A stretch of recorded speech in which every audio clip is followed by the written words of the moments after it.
College एक ऐसी जगह है ना जहां आपकी बेहिसाब यादें बनती हैं। हेलो हाय, मेरा नाम पंकज जीना है और पंकज जीना पॉडकास्ट में मैं आज आपको अपने कॉलेज ले जाना चाहता हूं। मेरा शहर नैनीताल है।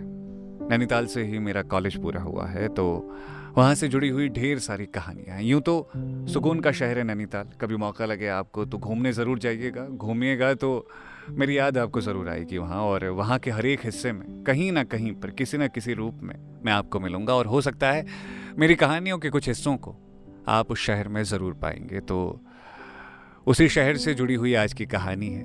आज की कहानी का जो टाइटल है वो है नॉट अवेलेबल। भीड़ भरे शहर में अपना शहर याद तो खूब आता है। नैनीताल, वो शहर जिसका जिक्र लोग सुकून के नाम पर करते हैं। एक फिल्म में शायद एक गीत भी है कि तालों में नैनीताल बाकी सब तलैया। ये शहर वैसे तो वादियों की वजह से बहुत खूबसूरत है, लेकिन इस शहर में बनने वाली कहानियां उससे भी ज़्यादा खूबसूरत है। मेरी यादों में ये शहर हमेशा के लिए जिंदा रहेगा, क्योंकि इसने मुझे वो यादें दी हैं जो दुनिया का कोई और शहर नहीं दे सका। मेरी इंजीनियरिंग की पढ़ाई नैनीताल से ही हुई है। यहीं मेरी मुलाकात हुई थी उससे। वो फार्मेसी में थी।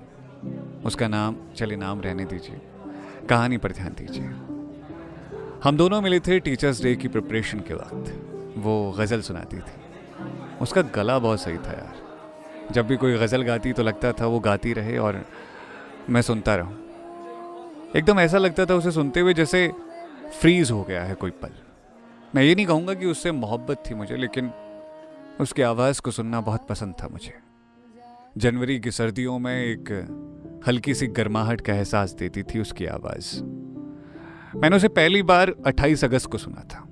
उस दिन नैनीताल में बहुत बारिश हुई थी। कॉलेज के अधिकतर बच्चे टीचर्स डे की प्रिपरेशन के लिए एक हॉल में जमा हुए थे। मैं और वो भी उसी हॉल में एक खिड़की के पास बैठे थे। वो गा रही थी और मैं बस बारिशों के साथ उसका गीत महसूस कर रहा था। उस दिन नैनीताल में ठंड थोड़ी ज़्यादा थी। मैंने उससे कहा, कैंटीन चलें? वो और मैं कुछ देर में माँ साहब की कैंटीन में थे। वो कम बातें करती थी, लेकिन उसका बोलना बहुत खूबसूरत था। कॉलेज की कैंटीन को चलाने वाले माँ साहब हम दोनों के लिए चाय और समोसे लेकर आ गए। मैंने कहा, तो घर कहाँ है तुम्हारा? यहीं 7 नंबर में। अच्छा, अपना घर है या किराए में रहती हो? अरे पापा बना कर गए थे। उसके पापा नहीं थे। कभी किसी ज़माने में कश्मीर से उसका परिवार नैनीताल चला आया था। माँ और पिताजी दोनों कश्मीर से थे उसके, लेकिन उन्होंने नैनीताल को बहुत प्यार से अपना लिया था। उसके पिता की उसने यादें तो बहुत बताई थी, लेकिन उनका देहांत कैसे हुआ मैंने पूछना सही नहीं समझा। वो कभी कभी अपने पापा से जुड़ी यादें बताती थी। कहती कि उसके पापा कोई कश्मीरी गीत गाते थे। उसे अपने स्कूटर में लेकर स्कूल जाते थे। जब बर्फ़ पड़ती थी उसके साथ बर्फ़ में कलाकारी किया करते थे। जब भी वो इन यादों को बताती ना, उसकी आंखें बरसने लगती। मैं उस वक्त उसे गले लगा लेना चाहता था, लेकिन हम दोनों के बीच एक फासला था। ऐसा फासला जो हमको पास होकर भी दूर होने का एहसास करवाता था। मैंने उसकी आवाज़ से इश्क किया था। कई बार मैं उसकी आवाज़ चुपके से रिकॉर्ड कर लेता, फिर अकेले में कोई कविता पढ़ते हुए उसकी रिकॉर्डिंग को प्ले कर देता। अच्छा लगता था उसकी आवाज़ को सुनना। उसको बहुत सी भाषाएं आती थी। कभी कभी वो पहाड़ी में बोलती, तो कभी राजस्थानी में, कभी हरियाणा वाले अंदाज में अपनी बातें सुनाती, तो कभी वो अंग्रेज़ी बोलने लगती। मैं जब उसकी बातें नहीं समझ पाता, वो मेरी शक्ल देखकर हंसने लगती। मुझे बहुत कुछ सिखाया था यार उसने। मेरी थिएटर की स्क्रिप्ट को पढ़कर न जाने कितनी बार मुझे फील से बोलना सिखाती थी वो। मैं जब ठंडी सड़क पर आसपास जाते लोगों को देखकर झिझक जाता, तो वो मुझे डांटते हुए कहती, मुखर अगर इन लोगों के बीच नहीं पढ़ सकते ना, तो स्टेज पर जाकर भी नहीं पढ़ पाओगे तुम।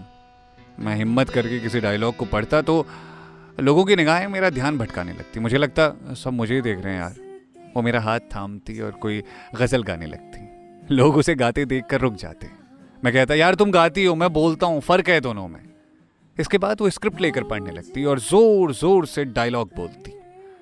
पूस की रात से लेकर हेमलेट और आषाढ़ का एक दिन मैंने उसके साथ हर नाटक को जिया है। उतना शायद मैंने स्टेज पर इनके किरदारों को निभाते हुए भी नहीं जिया है। प्यारी थी वो, बहुत प्यारी। कभी कभी कुछ प्यारे लोगों को आप अपनी गलतियों से खो देते हैं। मैंने अपनी ज़िंदगी में तमाम गलतियां की हैं, लेकिन एक वक्त बाद उसको इग्नोर करना मेरी सबसे बड़ी गलती रही। मैं जब उससे दूर जा रहा था, उसने बहुत बार ट्राई किया कि वो मुझसे बात करे, लेकिन मैं ज़िंदगी में आगे बढ़ता हुआ उसे इग्नोर करता चला गया। आज जब ज़िंदगी मुझे बहुत आगे ले आई है, मैंने देखा है वो मेरी ज़िंदगी से बहुत दूर चली गई है। आज भी कई बार उसका नंबर ट्राई करता हूं, पर हर बार एक ही आवाज़ आती है, आपने जिस नंबर को कॉल किया है वो उपलब्ध नहीं है। तो ये था आज का पॉडकास्ट। उम्मीद है कि कहीं ना कहीं आपकी यादें भी इस पॉडकास्ट के साथ जुड़ी हुई होंगी और आपको लग रहा होगा कि शायद कोई हिस्सा आपका भी रहा था कहीं किसी के साथ में। अक्सर होता है कि कुछ किस्से कॉलेज से शुरू होकर कॉलेज पर ही ख़त्म हो जाते हैं, तो ये कहानी कुछ ऐसी ही है। उम्मीद है कि आप इससे जुड़े होंगे और अगर आपकी भी कॉलेज की कोई खूबसूरत सी कहानी है तो आप बेझिझक कहानीवाला लड़का9@gmail.com पर मुझे ईमेल कर सकते हैं। मैं आपकी ईमेल का वेट करूंगा। अपना ख्याल रखिएगा और मोहब्बत बरकरार रखिएगा। सुनते रहिए ऐसे ही पॉडकास्ट विद पंकज जीना।